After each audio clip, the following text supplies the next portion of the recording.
What's up, everybody? This video you're checking out is the Year in Wrestling 1998 Part 5. I'll be talking about the Brawl for All, the tournament that WWF put on Monday Night Raw. It was called the Brawl for All. It was a combination of boxing and I don't know what else, takedowns in boxing. They had wrestlers that basically were boxing each other like a tough man contest, and they also could take each other down. It was very odd, but whatever. It was the Attitude Era. A lot of odd, crazy shit happened that shouldn't have, because I don't know why you started Brawl for All, but it was the Attitude Era, so that's why they started it. They wanted to try something new, I guess. I'll be talking about pay-per-views. WWF Fully Loaded 98, SummerSlam, ECW Heatwave 98, WCW Road Wild, and I'll be talking about a couple other items. First, I'm going to talk about WWF Fully Loaded 98 pay-per-view. Took place from Fresno, California on July 26th, 98. First up was Val Venis defeating Jeff Jarrett. Who was Val Venis? Well, he was a new superstar in the WWF that debuted in 1998. And his character was, he was a porn star, or I guess he was an active porn star. He never did any real porn movies. That was just a rumor. It was just a character Val Venis was playing. Or whatever his name, Sean Morley, I think is his real name. He was just playing a Val Venis character. But he had a hell of a character, and I would love to play that Val Venis character. He had hot chicks around him all the time. He had segments and videos of him doing promos in a bed, and he had a hot chick in the bed with him, where she was under the covers, looked like she was blowing him. And he had hot chicks in the showers with him in the video segments before Val Venis debuted. He had a video with Jenna Jameson, famous porn star. He had a video with her in it where she was by his side. So he had a great character and a great gimmick. I would love to play that Val Venis gimmick. Anyways, Val Venis defeats Jeff Jarrett. Up next, European champion D'Lo Brown defeated X-Pac in a non-title match after Kama Mustafa interfered. Who was Kama Mustafa? He was in the Nation, and later on he became the Godfather. And before the Nation, he was just Kama. I think they call him the Supreme Fighting Machine gimmick in 95. He had like an Ultimate Fighter type gimmick. Or I don't know what he was. He was like a Street Fighter or Ultimate Fighter type gimmick. He looked like he knew a lot of martial arts in 95. Before that, he was Papa Shango gimmick. And then his last gimmick, probably the most successful, was the Godfather. Up next, Two Cold Scorpio and Farouk defeated the team of Terry Funk and Bradshaw. And before this match, Terry Funk announced that he was going to take a couple months off and take time off to recharge his batteries. He was at least 55 years old in 98 or 56, so he was going to take some time off and come back, and he would come back over and over and over and even work in the year 2000. So he never retired. I still think he wrestles at indie shows. I think even this year or last year he worked. And I think he's in his 70s. Anyways, Terry Funk says he's going to take some time off. And his partner, Bradshaw, who is JBL now, he looked angry and pissed off. and he basically was pissed. So at the end of the match, when Too Cold, Scorpio, and Farouk won, Bradshaw was pissed off, so he gave Terry Funk a clothesline from hell, and he left him laying, and he left. Up next, Mark Henry defeated Vader. The DOA defeated LOD 2000. And I don't think Hawk was, or maybe Hawk was still there. I thought Draws took his place by now in the LOD 2000. I think I was wrong. Owen Hart defeated Ken Shamrock in a submission match held in Stu Hart's dungeon in Calgary after hitting Ken Shamrock with a dumbbell. And the special guest referee was Dan Severn, who was accidentally knocked out by Ken Shamrock by a kick that Ken Shamrock threw. Then the ref Dan Severn awakened to see what he thought was Shamrock tapping out. It was actually Owen Hart holding the unconscious Ken Shamrock's arm and forcing Ken Shamrock to tap out. He basically picked his arm up and went like this, like Ken Shamrock tapped. So Owen Hart wins. The dungeon match, pretty cool match to see, but it wasn't much of a match. It was like basically a street fight. And the dungeon was pretty tiny. The ceiling in the basement of the dungeon was pretty low, and there wasn't much room to move around to have a decent, good match. It wasn't a match, it was like a street fight. After that, Intercontinental Champion The Rock and Triple H wrestled to a 30-minute time limit draw in the best of 3 series match. So that match was a draw. The Rock would retain the Intercontinental title, and they would go on to SummerSlam to have a damn good ladder match for the Intercontinental title, where Triple H would finally beat The Rock and win the Intercontinental title. Main event was Stone Cold Steve Austin and The Undertaker defeating Kane and Mankind for the World Tag Team titles. So Taker and Stone Cold become the World Tag Team champions. I don't know what would happen to the World Tag Team titles, because by the next pay-per-view, SummerSlam 98, I think Kane and Mankind already had the tag team titles back, I think, or the New Age Outlaws won them back. I don't even remember. There were way too many title changes, and it was hard to keep track of all the title changes and who was the champions in 98, because they had so many goddamn title changes on Raws and pay-per-views. So that was Fully Loaded in 98. I thought it was a good show. I enjoyed it. They also had a bikini contest with Jacqueline versus Sable. That is, obviously, if you don't know what happened, you were living under a rock. Sable took her top off. She had a tiny little shirt on.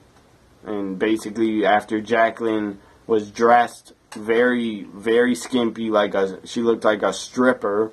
She had a thong, and her top barely covered her giant fake tits. Anyway, she had a nip slip when her top, on whatever she was wearing, her top actually moved. It moved over, and we saw her nipple on live pay-per-view. You could see Jacqueline's entire nipple at Fully Loaded 98. I don't know if they show her nipple on the network. I haven't watched Fully Loaded 98 on the network, so I don't know if they show Jacqueline's nudity of her showing her tit and her nipple. I did have the video of Fully Loaded for years and years and years, so they did show Jacqueline's nipple and nip slip on the videotape. And then Jacqueline does that, dances around like a stripper, and then Sable takes her little shirt off, and she has handprints on her breasts. She has handprints like this on her breast, covering her breast, but basically she was almost naked, and her tits were basically just hanging out there.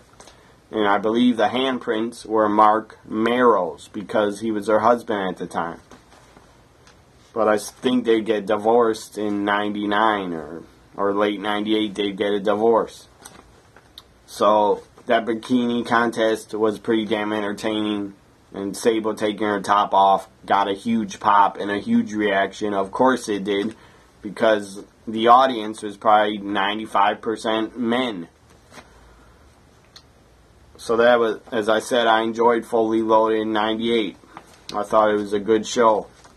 Now I'm going to talk about the Brawl for All tournament, which took place. Brawl for All took place, I believe, before the King of the Ring 98. So you had guys in it like a Road Warrior Hawk, Draws, Henry Godwin was in it, Bart Gunn, Dr. Death, Steve Williams, The Godfather was in it. Who else? I'm trying to remember. A lot of mid-card wrestlers were in it. Nobody really with any big name value. No top stars were in it. Just a lot of mid-card guys that were probably tough. If they got in a bar fight, they were probably tough and they could probably kick some ass. Bradshaw was in it also. I think Mark Merrill might have been in it. I can't remember. Anyways, the Brawl for All, it was kind of stupid. I mean, it was entertaining to me. It was entertaining, but it was also stupid because you had these wrestlers and basically they were probably getting injured being in the Brawl for All because they were boxing and hitting each other in the face for real. Some of them got busted open, probably got broken noses from doing the Brawl for All. Probably they could have injured their hands and broke their hands. Even though they were wearing boxing gloves, you can still break a hand. And it was just kind of stupid, but it was entertaining. You had Bart Gunn eventually. Bart Gunn, I don't think WWF planned this Brawl for All out. They didn't plan out who was going to win. They probably just told the talent, go out there and basically box and do takedowns and just fight for real. So they did. And I don't think WWF ever planned to give Bart Gunn a major push and have Bart Gunn win the Brawl for All, because he did. He knocked out, I know he knocked out Dr. Death, Steve Williams. And after Steve Williams was knocked out, he looked, you just look in his eyes, the guy was not there. He probably suffered a concussion and didn't know where the hell he was. I believe Bart Gunn knocked out maybe Bradshaw. I think he knocked out Bradshaw, and Bart Gunn probably even knocked out someone else. I don't know who. I can't remember. There were a lot of guys in the Brawl for All. I believe Bob Holly was even in the Brawl for All. He didn't do so well. But anyways, Bart Gunn wins a Brawl for All. And WWF, I guess, they started giving him a push as like a boxer because they didn't push him as a wrestler. WrestleMania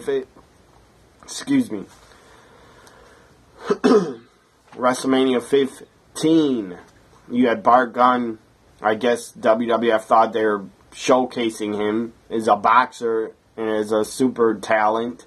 So they put him in the ring in a Brawl for All match against Butter Bean, the famous tough man contest boxer. He's a pretty damn tough boxer, power puncher. Probably could knock a lot of people out. And he did knock a lot of boxers out in tough man contests. So Butterbean comes into WrestleMania 15 to take on Brawl for All winner Bart Gunn. Well, just think to yourself, when you watch that, who did you think was going to win that? It's obvious a Butterbean was going to beat the fuck out of Bart Gunn, and he did. He knocked him out within, I think it might have went to the second round, or he knocked him out at the end of the first round, or the second round. Anyways, he knocks him out. I think the start of the next round, I think it was like 15 seconds in, and then he knocks out Bart Gunn. Bart Gunn falls back, knocked out cold. Basically, his head snaps off the bottom rope, so he was legitimately knocked out cold. So Butterbean wins. And then after that, we never saw Bart Gunn in a WWE ring ever again, because I guess he was out injured, and he just never returned, and they never renewed his contract. So they basically used Bart Gunn. They used Bart Gunn to let Butterbean get a victory at WrestleMania 15. Because it was obvious Bart Gunn was not going to beat Butterbean. Butterbean was a pro boxer. Even though he was in tough man contests and he wasn't a world champion, heavyweight champion in boxing, Butterbean was still a tough son of a bitch. And he was still a pretty good boxer. So they basically buried Bart Gunn. They buried him and threw dirt on him, and he was gone after WrestleMania 15. So that my thoughts on the Brawl for All. It was entertaining, but it was also pretty stupid because you could have got a lot of your talent injured, and a lot of talent did get injured. Dr. Death was never the same again. He would never wrestle for the WWF again. I believe after the Brawl for All, he left in late '99. He showed up in WCW. So now I'm going to talk about the Nitro Girls. They started and I believe came around in 1997 in the summer, around August of '97. I think is when the Nitro Girls started. Maybe they started before that. Anyways, the Nitro Girls were around from 97, part of 97, 98, 99, I believe. The Nitro Girls might have still been around a little bit at the end of 1999 going into 2000. I think they're still around, but I don't even know because I didn't watch WCW Nitro at all in the beginning of 99. So I don't know if the Nitro Girls were still around. But it was a good idea. I believe Eric Bischoff came up with starting the Nitro Girls, and it was a good idea. It was a pretty great idea, if you ask me, because Bischoff said a lot of young men, 18 to 35, watch wrestling on Monday nights, and they want to see hot chicks. They want to see pretty women. So he started the Nitro Girls, and a lot of them were pretty hot, and some were pretty damn sexy. But they didn't last that long. But short term, Nitro Girls, it was a great idea to put them on WCW Monday Nitro and have them do their dancing like a dance group, because they were good looking women, and a lot of them, they had great bodies. A lot of their faces weren't the best looking, but their bodies were pretty damn good. So my thoughts on the Nitro Girls, good idea on WCW's part. Now I'm going to talk about WCW Road Wild pay-per-view. Took place from Sturgis, South Dakota, again in a stupid biker rally.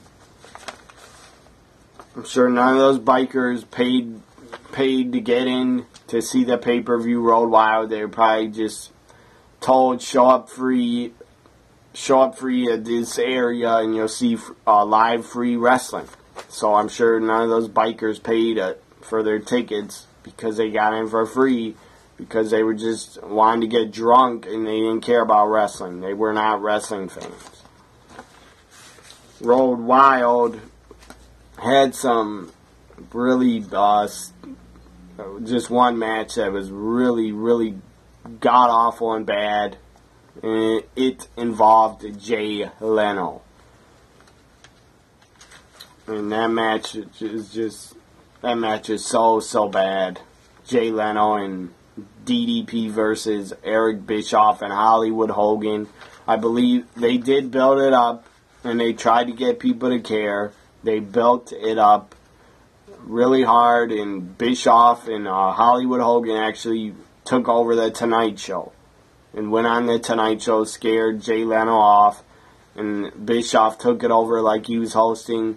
So I guess they were getting some good heat by doing that and taking over the Tonight Show.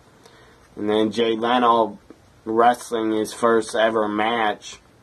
I guess WCW thought they would get some extra buy rates from having Jay Leno on a pay-per-view. Well, I disagree. I don't think Jay Leno helped WCW get any extra buy rates. Unless people are buying it to see Hollywood Hogan and Eric Bischoff beat the fuck out of Jay Leno, because that's something I would have liked to see. Anyways, Jay Leno, he might have had a little bit of training, but he looked god-awful in the ring, and he looked like he did not belong. He didn't belong in there at all. He was not a wrestler. In my opinion, he's not even funny. And he's not even an entertainer. He sucks. I was never, ever, ever a fan of Jay Leno. I never watched his show. I tried to watch his show a couple times. Put me to sleep, so I would turn it off. I'm not a fan of Jay Leno. Never have been. I'm always was a fan of Conan more, and Jimmy Kimmel more, and David Letterman more. Even Jimmy Fallon taking over the Tonight Show. He's better than Jay Leno. So I'm not a fan of Jay Leno. So obviously I'm going to think Jay Leno's involvement at WCW Road Wild sucked, because I hate Jay Leno. Now to the matches. And I don't know why I guess they involved Jay Leno because they gave him some mainstream media, mainstream media press WCW got from having Jay Leno involved. So that's why they did it and had Jay Leno involved, because they needed some mainstream media press because WWF was kicking their ass in the ratings. If they thought Jay Leno was going to help WCW come back and take over Raw in the Monday Night Wars, they were insane, because he was not the answer for fixing WCW or Nitro. Road Wild, first match. I don't know if it's a first match, but I'm going to say it anyway. Meng defeated the Barbarian. Why were these two guys broken up as a Faces of Fear tag team? I don't know, but they were. That was a stupid move on WCW's part. Meng defeats the Barbarian. Up next, Public Enemy, which were nobody cared about them in 1998 in WCW anymore. I didn't care about them, and I was never a fan of Public Enemies. In ECW, 95, 96, in ECW, they weren't around much in 96 because they left ECW in January 96. So, but in 95, 94, I actually enjoyed Public Enemy's work in ECW. So Public Enemy defeats Disco Inferno and Alex Wright, and nobody cared. Perry Saturn won a three-way dance against Canyon and Raven. I'm sure that was a decent, good match, because all three guys were great workers. Rey Mysterio Jr. defeated Psychosis, and I'm sure they had a good match. Stevie Ray defeated Chavo Guerrero Jr. I think Stevie Ray was already an NWO member at this time. Steve Mcmichael defeated Bryan Adams. And I have a couple things to say about Steve Mcmichael and his skills in the ring as a wrestler. The guy was okay at doing an interview. Excuse me, I couldn't breathe for a minute. The guy's okay at doing an interview, but as a wrestler, Steve Mcmichael was god-awful. He was the absolute shit. He was really bad. He was okay, but, I mean, he never did anything to make himself stand out. you just saw Steve Mcmichael and you thought, there's a big guy with a ponytail that is a mid-card wrestler. That's all I thought of Steve Mcmichael. Ponytail and mid-carder. And I don't know, WCW, I think they actually gave him a US title run. I don't know why, but they did. And I have some thoughts on Goldberg later on. When they tried to have Goldberg against,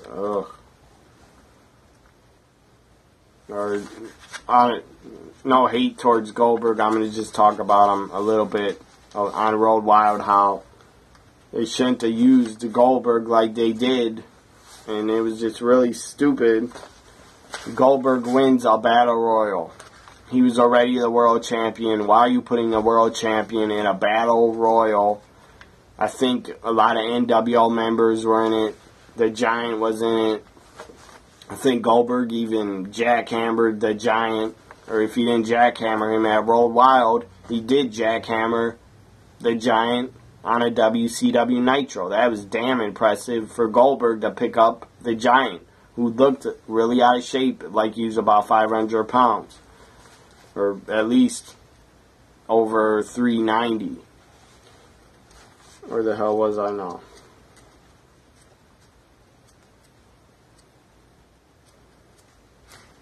Road Wild. Very dumb decision to have Goldberg win a battle royal. And Steve McMichael also should have not been on the show. And Jay Leno should have also been not on the fucking show. So Road Wild gets a failing grade, in my opinion. Road Wild was a D-. I did not enjoy it. After Steve McMichael defeats Bryan Adams, which no one gave a fuck about, Juventud Guerrero defeated Chris Jericho to win the Cruiserweight title.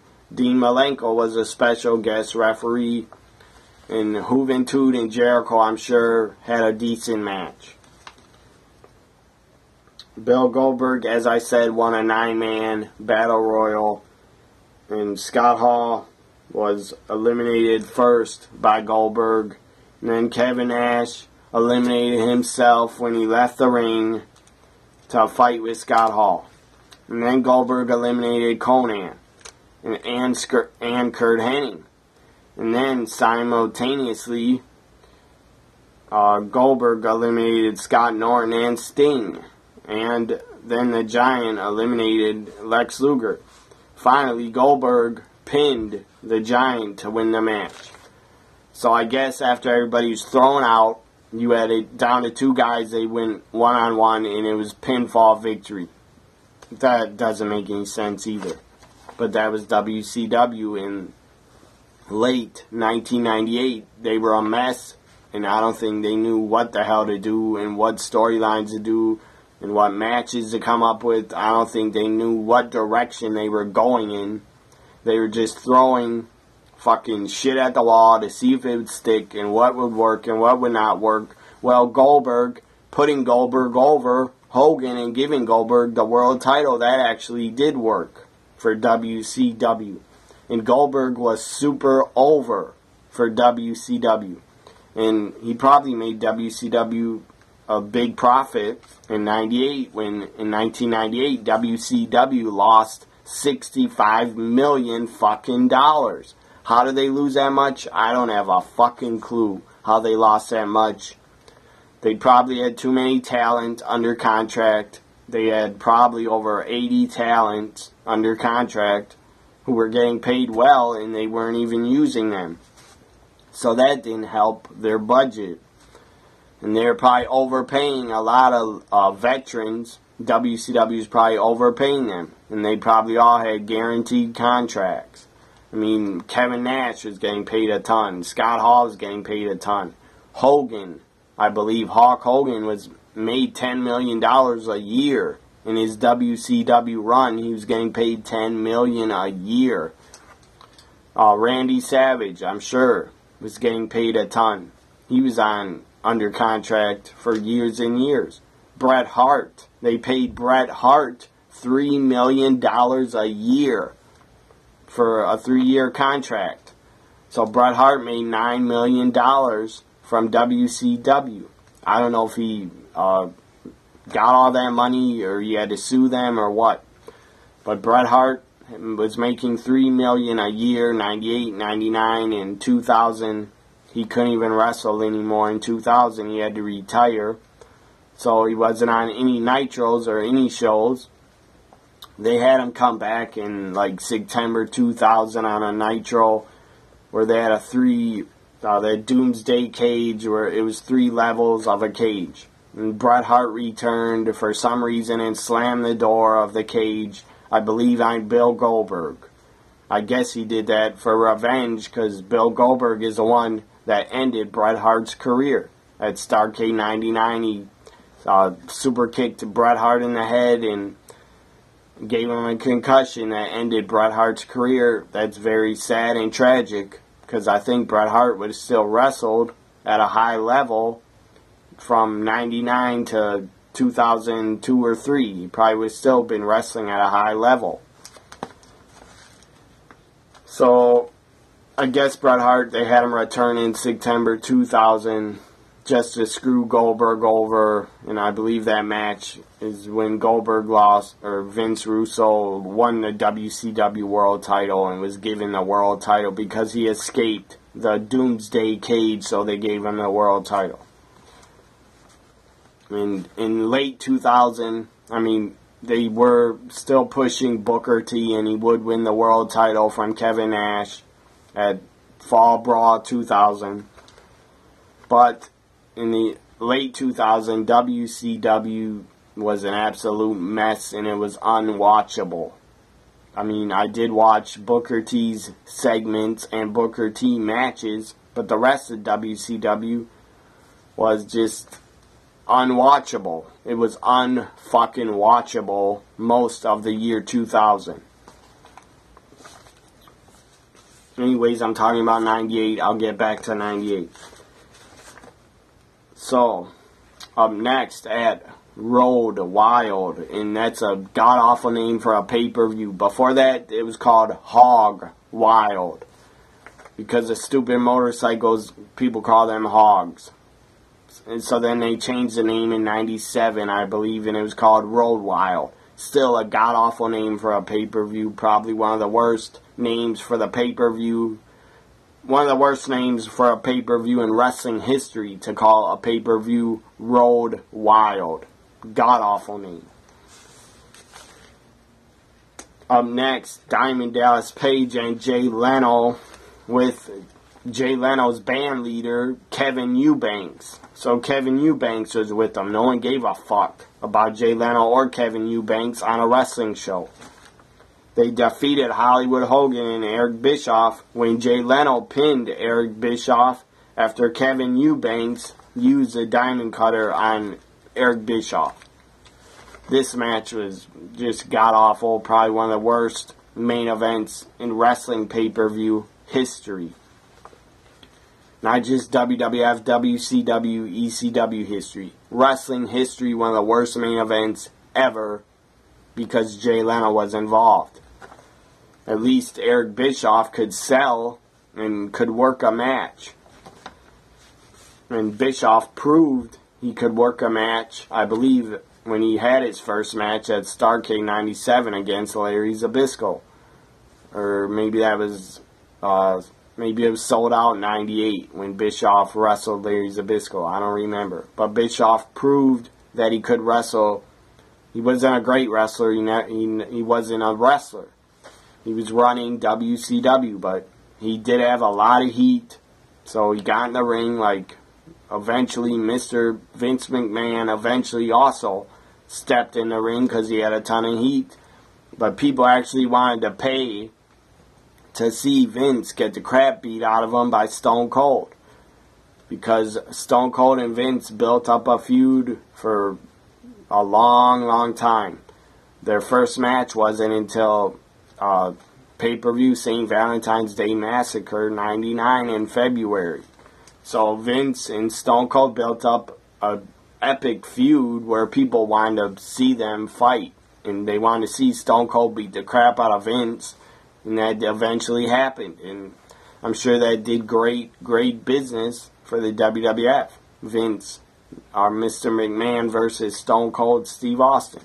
But Bischoff wrestling in WCW, I don't think it really ever did them any good business, except for maybe when Bischoff wrestled Ric Flair at Starrcade 98. So that was Road Wild. As I said, it's a D-. That's what I thought of it. Now I'm going to talk about ECW Heatwave 98. Took place on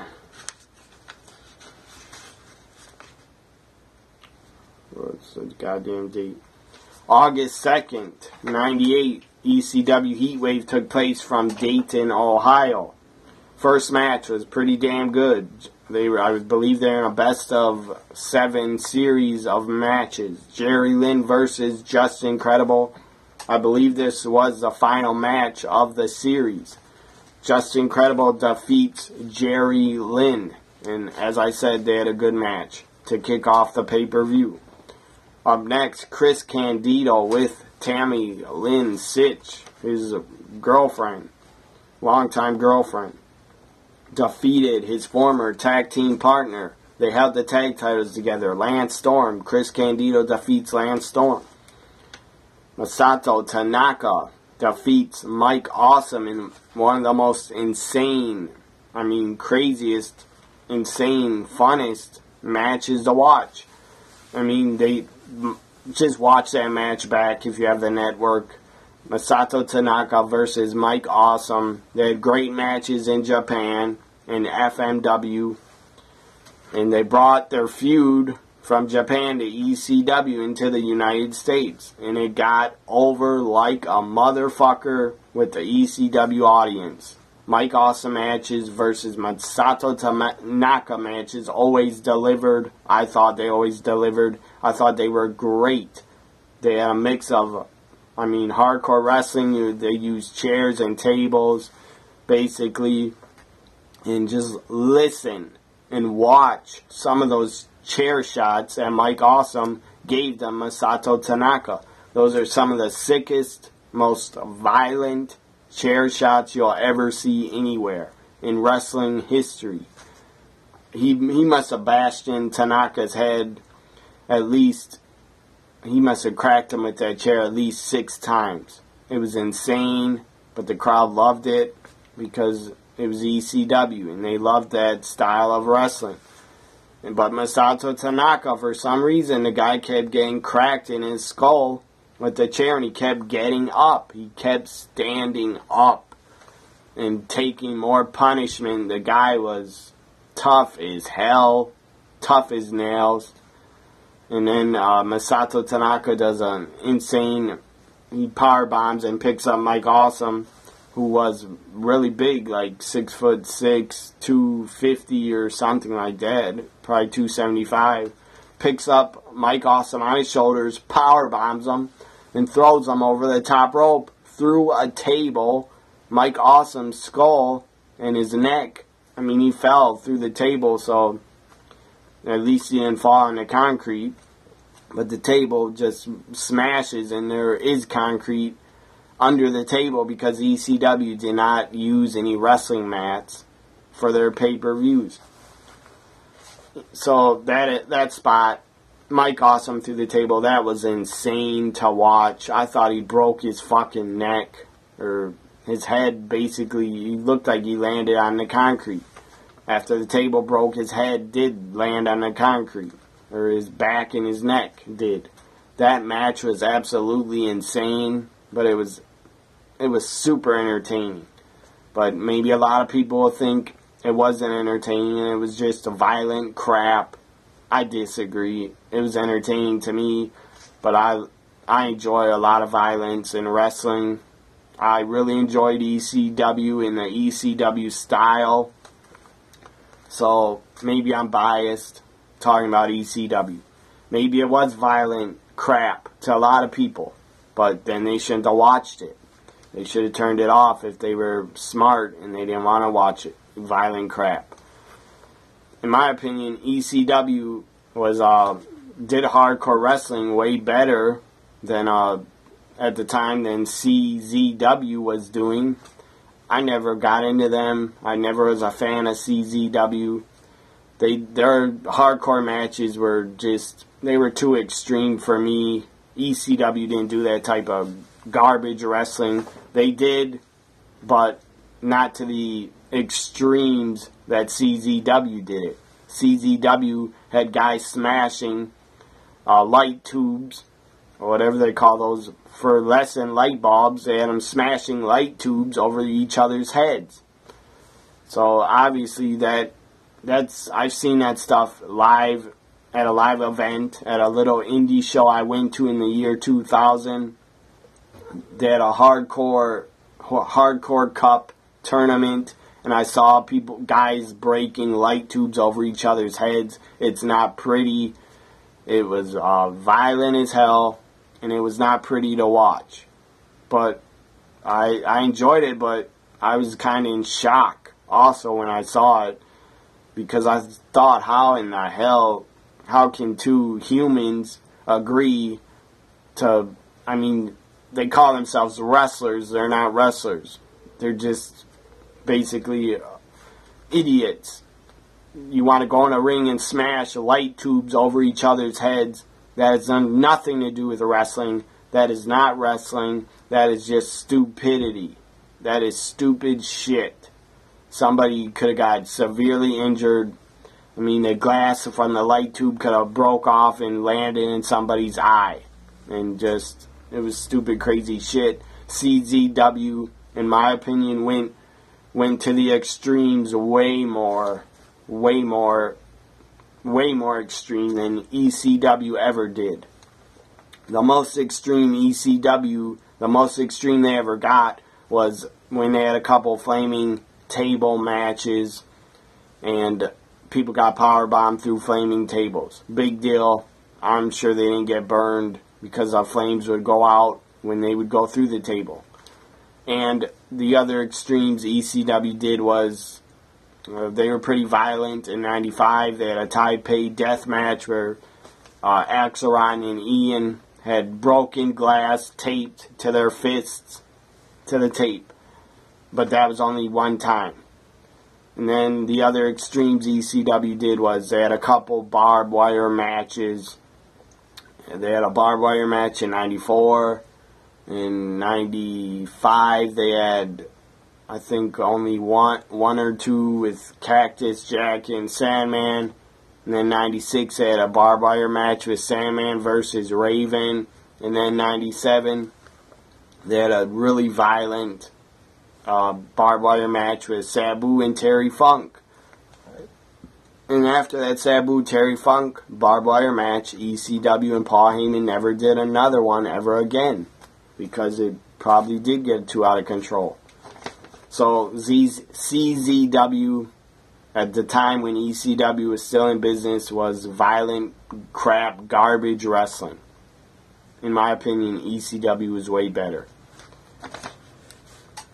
Up next, and if you've never seen that Masato Tanaka versus Mike Awesome match from Heatwave 98, watch it, because it's fucking insane. Up next, tag team champions Rob Van Dam and Sabu defeated the team from Japan, Hayabusa, and I cannot pronounce the guy's name. He was used to be Hakushi in the WWF in 95 and 96. It was Hakushi and Hayabusa taking on Sabu and RVD. And Rob Van Dam and Sabu win to retain the ECW tag team titles. Up next, again, another epic match at Heatwave. Not only was Mike Awesome and Masato Tanaka one, but this next match was another one. Taz versus Bam Bam Bigelow for the FTW Championship. And I believe his pinfalls count anywhere in the building. So the finish was Bam Bam was picking up Taz on the ramp, the entrance ramp, the ramp way. And Taz had Bam Bam's head hooked under his arm to like DDT him, and he reversed Bam Bam and DDTs him, and they go through the ramp. They both go through the ramp to the floor. It was a shocking moment. It was incredible to watch and see. It's still incredible to watch and see in 2015. At Living Dangerously, one of the first pay-per-views ECW put on in 98, Taz and Bam Bam went through the ring when Taz had the Taz mission hooked. And then at Heat Wave, when they go one-on-one again, now Taz and Bam Bam go through the stage, through the ramp. And that was incredible. It was an incredible spot, and it was shocking, and it was extreme, and it was very well done by ECW to pull that off. And then Taz jumps on Bam Bam's back after he gets out from the hole in the stage, and Taz jumps on Bam Bam's back, chokes him out, and the ref says Bam Bam quit and submit, but Bam Bam was reaching for the bottom rope, but he couldn't get to the bottom rope. So Taz wins and is still the FTW champion. The FTW belt was a belt that Taz created. FTW stood for Fuck the World. And the FTW belt was a red belt. And I believe it looked like old WWF championship belt. I believe it had an eagle symbol in the middle. And it just said FTW in the middle. And basically Taz carried the FTW championship like it was a real legitimate championship. Well, it must have been legitimate because ECW put the belt on the line at Heatwave 98, and then in 99 Sabu would actually win the FTW championship from Taz. And then eventually Taz would drop the FTW championship and win the world title from Shane Douglas. Up next, after Taz and Bam Bam go through the stage, that was epic. You had a 6-man tag. It was basically a death match. No rules, weapons were involved. 6-man tag. The Sandman, Spike Dudley, and Tommy Dreamer defeated the team of the Dudleys. Bubba Ray, Devon, and Big Dick Dudley. This match was a war. Jack Victory got involved, and then New Jack was attacked earlier outside the arena by the Dudleys. So New Jack was attacked by Jack Victory and the Dudleys outside. They showed it on Heatwave. He was attacked outside. Then New Jack returns. During the main event, he returns, throws in a shopping cart full of weapons. Throws in a shopping cart full of weapons. First, Jack Victory smashes a guitar over Tommy Dreamer's head, and it explodes. That was awesome. And then New Jack comes in with his guitar, smashes it over the head of Jack Victory. A lot of guys are bleeding. I think everybody was busted open except maybe Devon and Bubba Ray and the Sandman. I think they're the only ones that did not bleed. So the pay-per-view ends. Heatwave 98 ends with New Jack, Tommy Dreamer, and the Sandman all on standing on ladders doing their gimmicks, their poses. New Jack was doing this, his ex. Tommy Dreamer is doing that, and Sandman was just holding his arm up with his cane. So that was Heatwave 98. As I said, in my opinion, very, very good ECW pay-per-view. One of my favorites of all time. Now I'm going to talk about WCW Thunder. Started in January 98. I'm not talking about January, but I forgot to talk about Thunder, so I'm going to go back to January 98 and talk about Thunder. Eric Bischoff has said in interviews recently that Thunder, not recently, but like a year ago, when Bischoff was interviewed, and I heard him say it, Thunder, he should have never agreed to start WCW Thunder. That they basically, the network, Ted Turner, in the network, TNT, TBS. They wanted more wrestling on the network because the success that WCW Nitro was having in the ratings. I believe Nitro was still number 1 in January 98. They were still beating Raw until, I think, April 98. Anyways, so WCW started and debuted WCW Thunder on TBS on, I think, Thursday night. And I think it was live when it started. It was live for, I don't know, a couple months. So Bischoff said he made a big mistake when he agreed to start, basically, to start Thunder and running Thunder. Bischoff knew it was going to burn him out and that he couldn't run 2 major shows because all his attention was on WCW Nitro. Obviously, Nitro was the main show that WCW cared about. So Bischoff had to then, I guess, pay attention to Thunder, and it was too hard for him to do that. And he said he basically started Thunder because Bret Hart was just signed by WCW in January 98, and they could showcase a lot of other top talent on Thunder.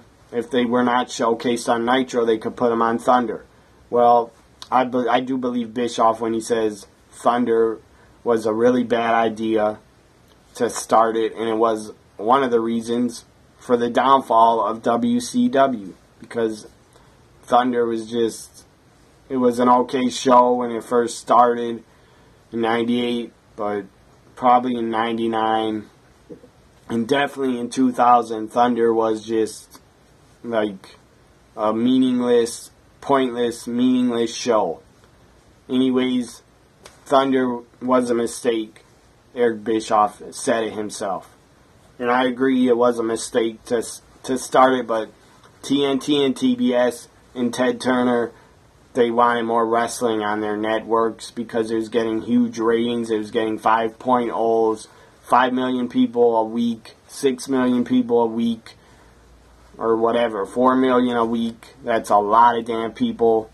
4 million don't even watch Raw anymore.